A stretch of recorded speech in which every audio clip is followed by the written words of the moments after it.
নমস্কার দর্শকবিন্দু, খুবই খুশির খবর। কৃষক বন্ধু প্রকল্পের দ্বিতীয়তম কিস্তির টাকা কবে আসতে চলেছে ব্যাংক অ্যাকাউন্টে কৃষকদের? এই কৃষক বন্ধু প্রকল্পের টাকা ঠিক অলরেডি আপনাদের দ্বিতীয়তম কিস্তির টাকার পালা। এবার আপনাদের আর হাতে কয়েকটা দিন আছে, এরপরেই আপনারা দ্বিতীয়তম কিস্তির টাকা পাবেন। এখন পর্যন্ত যারা এই কৃষক বন্ধুতে আবেদন করেননি, নতুন করে আপনি যদি ভাবেন আবেদন করবেন কিভাবে, কি কি ডকুমেন্টস লাগবে, অনেকে ভাবছেন আপনি কি আবেদন করতে পারবো না পারবো না। আপনি অবশ্যই একজন যদি কৃষক হয়ে থাকেন, নিজস্ব নামে জমি থেকে আবেদন করতে পারবেন কৃষক বন্ধু প্রকল্পের মাধ্যমে, যেটা আপনাদেরকে বার্ষিক যেটা 10,000 থেকে 4,000 টাকা করে দেওয়া হয়।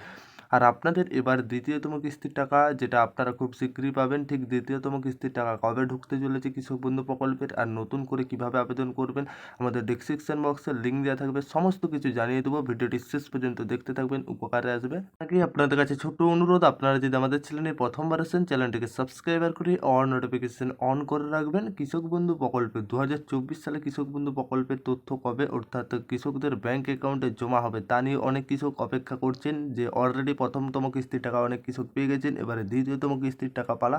পশ্চিমবঙ্গের কৃষি দপ্তরের পক্ষ থেকে জানানো হয়েছে প্রথম কিস্তির টাকা আপনারা এপ্রিলে জুন মাসে যেমন দেওয়ার কথা ছিল, ঠিক এই এপ্রিল জুন মাসেই টাকা পেয়ে গেছেন। এবারে দ্বিতীয়তম কিস্তির টাকা যেটা আপনাদের নভেম্বরের মধ্যে জমা হবে। 2024 সালের দ্বিতীয় কিস্তির টাকা জমা হবে সেপ্টেম্বর মাঝামাঝি থেকে নভেম্বরের মধ্যে। আপনারা অবশ্যই প্রত্যেকটা কৃষক বন্ধু প্রকল্পের উপভোক্তা এই টাকা যদি আপনি পেয়ে থাকেন, প্রথম কিস্তির টাকা আপনারা খুব সহজেই যেটা আপনারা টাকা পেতে চলেছেন। আবার সেপ্টেম্বরের মাঝামাঝি থেকে নভেম্বরের মধ্যে কৃষক বন্ধু প্রকল্পের দ্বিতীয়তম কিস্তির টাকা ঢুকবে। আশা করি আপনারা বুঝতে পেরেছেন। আর 2024 সালে যেটা অর্থ আপনাদের জমা পড়বেন, অনেক কৃষক প্রথম কিস্তির টাকা পাননি।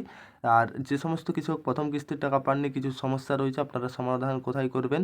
আপনারা কৃষি অফিসে যাবেন, যে সমস্যার সমাধান করবেন তবেই আপনাদের দ্বিতীয়তম কিস্তির টাকা ঢুকবে, নচেত আপনাদের দ্বিতীয়তম কিস্তির টাকা ঢুকবে না। পশ্চিমবঙ্গ সরকারের সবচেয়ে জনপ্রিয় প্রকল্প হলো কৃষক বন্ধু প্রকল্প। এই প্রকল্পে আপনি যদি না এখনও আবেদন করে থাকেন, আবেদন করুন। আপনি দ্বিতীয়তম কিস্তির টাকা অলরেডি পাবেন এখন যদি আবেদন করেন। এখন ভাবছেন কোথায় আবেদন করবেন, সেই তো আমাদের ডেসক্রিপশনে লিঙ্ক দেওয়া থাকবে ভিডিওর, কীভাবে আবেদন করবেন, কী কী ডকুমেন্টস লাগবে, কোথায় গিয়ে আবেদন করবেন, সমস্ত কিছু কিন্তু ডিটেলসে আপনাদেরকে জানিয়ে দেবো। আর আপনাদেরকে একটা এখন বলে রাখি, আপনি যদি আবেদন করতে চাই, আবেদনের জন্য যেটা আগে হতো দুয়ারে সরকার ক্যাম্প বা কৃষি দপ্তর অফিসে, যেটা আপনাদের আবেদন হতো, বা দুয়ারে সরকারে অনেক কৃষক এতে আবেদন করেছেন, টাকাও পেয়েছে। এখন যেহেতু এগুলো হচ্ছে না, অর্থাৎ আপনাদের এখন দুয়ারে সরকার ক্যাম্প হয়নি, আপনারা কৃষি দপ্তরে যাবেন বা কৃষি দপ্তর অফিসে গিয়ে সেখানে নতুন করে আবেদন করতে পারবেন। কী কী ডকুমেন্টস নিয়ে যেতে হবে, কী কী শর্ত রয়েছে, কীভাবে সুবিধা পাবেন, অলরেডি আমাদের ডেসক্রিপশন বক্সে লিঙ্ক দেওয়া থাকবেন, সেখান থেকে সমস্ত কিছু জানতে পেরে যাবেন। নিয়ে আপনারা আপনাদের এলাকায় যেখানে কৃষি অফিস আছে সেখানে যেয়ে আবেদন জানাবেন। এই ছিল কৃষক বন্ধু সম্পর্কিত আপডেট।